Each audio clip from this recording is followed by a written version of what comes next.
কি বলছো কি আমজাদ? এমন তো হওয়ার কথা না। আমি তো আমার হাদিস অনুসারে জানি শুধুমাত্র পাপীদের কবর থেকে এ ধরনের আজাব আর গজবের আলামত দেখা যায়। তাহলে আপনার কি মনে হয় এমনটা কেন হচ্ছে? একদা এক গ্রামে আমজাদ আলী নামে এক গোরখোদক বাস করতেন। তার প্রধান কাজ ছিল কেউ মারা গেলে কবর খনন করা। একদিন তিনি ফজরের নামাজের পরে গোরস্থানে বসেছিলেন। এমন এক সময় ইউসুফ নামে একটি ছেলে একটি মৃত মেয়ের খবর নিয়ে তার আসসালামু কাছে আলাইকুম এলো। চাচা। আশা করি আপনি ভালো আছেন। আজকে ভোরবেলা আমাদের পাশের বাড়ির ফাতেমা মারা গেছে। ওয়ালাইকুম আসসালাম বাবা। তুমি কোন ফাতেমার কথা বলছো? কোরআনে হাফেজা ফাতেমার কথা বলছো?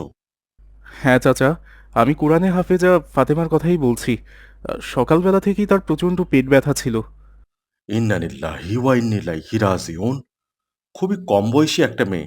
তাছাড়া মাসখানেক আগে ও তার মাকেও হারিয়েছে। আমার খুবই খারাপ লাগছে মেয়েটার জন্য।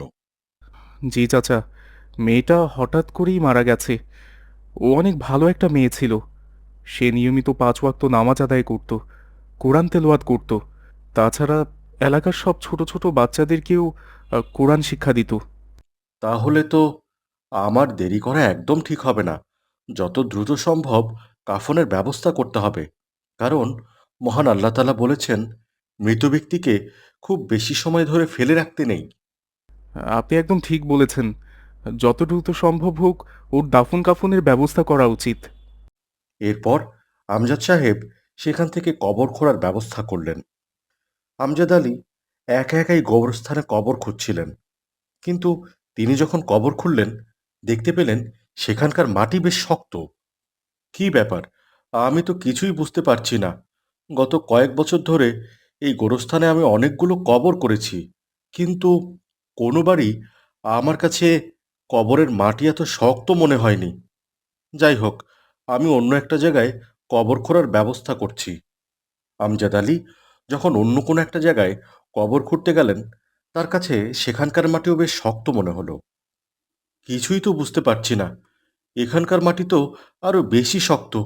কি যে করি, ওর তো জানাজারও সময় হয়ে গেল। দ্বিতীয়বারের মতো কবর খুঁড়ছিলেন তিনি। হঠাৎ একটা ভয়ঙ্কর দৃশ্য দেখতে পেলেন। সেখানে অদ্ভুত একটা কালো সাপ বসেছিল। সাপটি বারবার ফনা তুলে তাকে ভয় দেখাচ্ছিল। হে খোদা! আমাকে তুমি একই দৃশ্য কেন দেখাচ্ছ? এরকম দৃশ্য আমি আমার জন্মে কখনোই দেখতে পাইনি। এরকম একজন হাফেজার কবর থেকে অদ্ভুত কালো সাপ কেন দেখা দিচ্ছে? এই মেয়েটি তো আমার জানামতে কোনো পাপ করেনি। তাহলে তার কবরে এরপর এরকম ভয়ঙ্কর আমজাদ আজাবের সাহেব আলামত বারবার কেন কবর দিচ্ছ? খোঁড়ার চেষ্টা করেও ব্যর্থ হলো। আর কোনো উপায় না পেয়ে তিনি চলে গেলেন মসজিদের ইমামের। আমজাদ আলী, তোমাকে এত বেশি চিন্তিত কেন দেখাচ্ছে? ওয়ালাইকুম আসসালাম হুজুর। আপনি ইতিমধ্যেই হয়তো খবরটি পেয়ে গিয়েছেন। আমাদের এলাকার হাফেজা ফাতেমা মারা গিয়েছে। মেয়েটার অনেক নেক আমল ছিল। কিন্তু আমি যখনই ওর কবর খোঁড়ার জন্য গেলাম, প্রথমে তার মাটিটা বেশ শক্ত মনে হলো।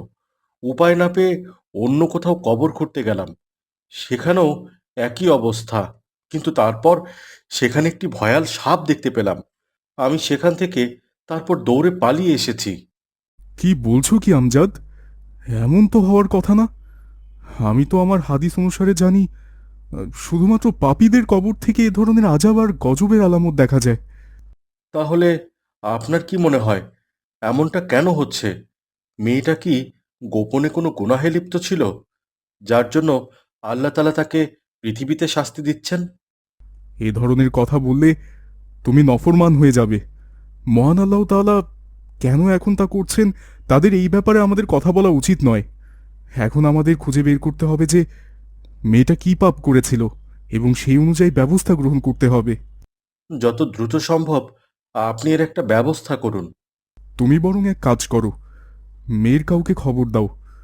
তাহলে আমরা এই ঘটনা তদন্ত করে বিষয়টা বুঝে ফেলতে পারবো। এরপর আমজাদ সাহেব আর ইমাম মিলে তার এক ছাত্রকে ডেকে পাঠালেন। আসসালামু আলাইকুম ইমাম সাহেব। আপনি কি আমাকে ডেকে পাঠিয়েছেন? হ্যাঁ বাবা, আমি তোমাকে ডেকে পাঠিয়েছি। আমি জানতে পেরেছি তুমি হাফেজা ফাতেমার কাছ থেকে কোরআন শিক্ষা লাভ করতে। আমাকে একটু বলো তো, ওর কি কোনো গোপন গুনাহ ছিল? আহ, ও কি কোনোদিন ছাত্রছাত্রীদের গায়ে হাত তুলতো? না ইমাম সাহেব, আমার হুজুর আইন খুবই ভালো মানুষ ছিলেন। তিনি আমাদেরকে প্রচণ্ড ভালোবাসতেন, নিজ সন্তানের মতো করে আমাদের কোরআন শিক্ষা দিতেন। তাছাড়া যে সকল ছাত্রছাত্রীরা অর্থের অভাবে পড়তে পারতো না, তিনি তাদের বিনামূল্যে কোরআন শিক্ষা দিতেন। আলহামদুলিল্লাহ, সকল প্রশংসা মহান আল্লাহ তাআলার জন্য। তোমার শিক্ষিকা জান্নাত লাভ করুন এমনটাই প্রত্যাশা করি। কিন্তু তার কবরে ভয়াল দর্শন সাপ দেখা দিচ্ছে, যেটা আজাব এবং গজবের লক্ষণ।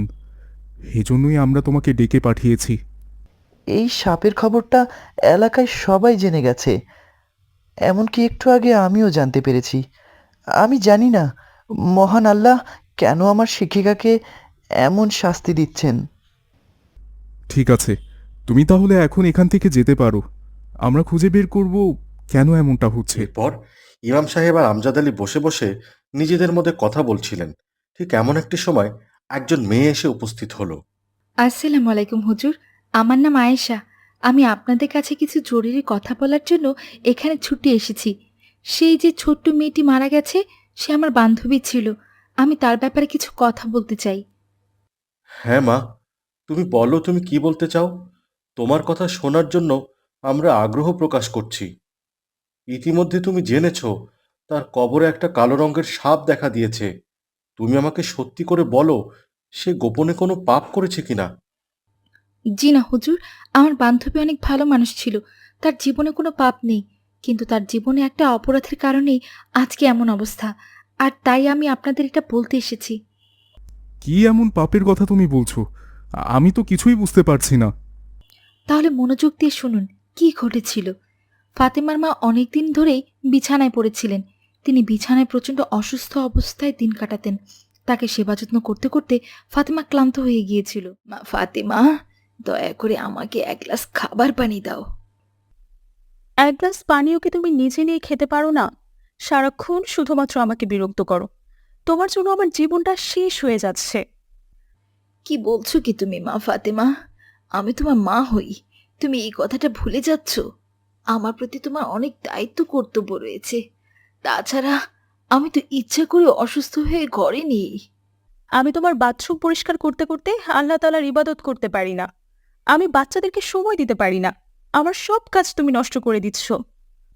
ছোটবেলায় আমি তোমাকে অনেক কষ্ট করে লালন পালন করেছি, আর আজকে তুমি সামান্য একটু পরিশ্রম করে আমার প্রতি বিরক্ত হয়ে যাচ্ছ। সামান্য পরিশ্রম? সারাদিন আমার তোমার পিছনে সময় যায়। তোমার জন্য আমি মহান আল্লাহ তাআলার ইবাদত পর্যন্ত করতে পারি না। তুমি হয়তো ভুলে যাচ্ছ মায়ের পদতলের সন্তানে বেহেশত। হয়েছে হয়েছে, তোমাকে আর এত কিছু নিয়ে চিন্তা করতে হবে না।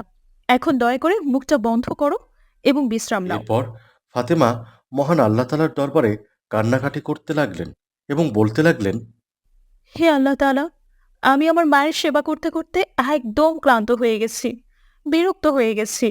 আমার এই জীবনটা আমার কাছে একদম অর্থহীন মনে হয়। যদি আপনার মনে হয় আমার মাকে এই পৃথিবীতে আর কোনো দরকার নেই, তাহলে তাকে আপনি আপনার কাছে নিয়ে যান। তাহলে আমি খুব বেশি করে আপনার ইবাদত করতে পারবো, আমার দৈনিক কাজগুলোও শেষ করতে পারবো। এই দোয়া করার কিছুদিনের মধ্যেই ফাতেমার মা পরলোক গমন করলেন। এই ঘটনাটির পুরোটা ফাতেমার বান্ধবী আয়েশা ইমাম সাহেবকে বলছিলেন। আমি তো আপনাকে সবকিছু হুজুর খুলে বললাম। এখন আপনি বুঝতে পারছেন তাহলে কেন তার কবরে এই ধরনের আযাব দেখা দিচ্ছে? তোমার কথা বুঝতে পেরেছি মা, আর তোমাকে অনেক ধন্যবাদ এসব কিছু আমাদেরকে খুলে বলার জন্য।